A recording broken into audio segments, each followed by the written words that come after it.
አባ እችን ቅመሳት አንተ ትወዳለህ ብዬ ነው የሰራሁልህ። ዋው እጅሽ ይባል። እንዳንቺ ምግቡ የሚጣፍጥ ሰው የለም እዚህ ምድር። አንዳንድ ሰው ድራማ መስራት ይወዳል።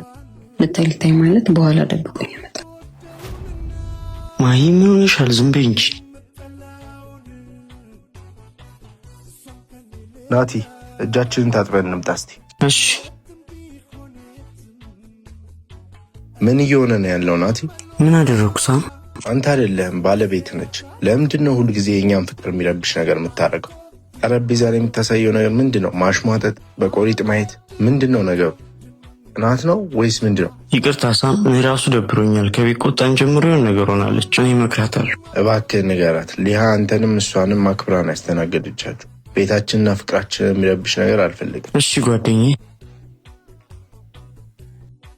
ተነሽ፣ በቃ ማማ እንሂድ።